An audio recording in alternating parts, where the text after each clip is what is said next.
In a world where phones keep getting bigger, one company dares to go small, really small. Meet the HMD Touch 4G, a phone that looks like it time-traveled straight out of 2012, but with 2025 tech hidden inside. HMD Global, the company behind modern Nokia devices, is about to launch one of the most unusual mobile phones of the year. Officially unveiling on October 9th, the HMD Touch 4G promises to deliver a fresh blend of nostalgia, portability, and just enough smart functionality to stay relevant.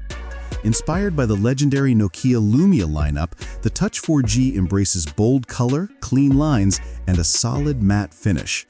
But what really turns heads is its size. A 3.2-inch touchscreen wrapped in those unmistakably thick bezels.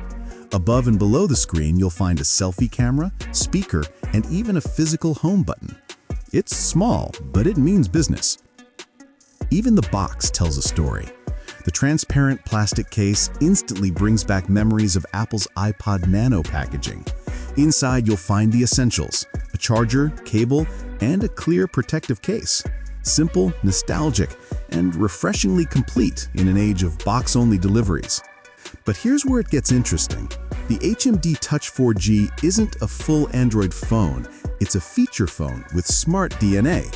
Expect cloud apps, limited Google integration, Wi-Fi, group chats, and even NFC for contactless payments. Think of it as the perfect digital detox device, connected enough for essentials, but distraction-free by design. Details about the processor, camera, and display tech are still under wraps, but all will be revealed at the October 9th launch. What we do know, it's coming to Europe first, and it could be the start of a new wave of minimalist, nostalgia-powered devices. So what do you think? Is the HMD Touch 4G the perfect mix of retro charm and modern utility, or just a novelty in a world obsessed with screens? Let us know in the comments. And if you love compact tech and bold design, hit that like button and subscribe, because this little phone might just start a big conversation.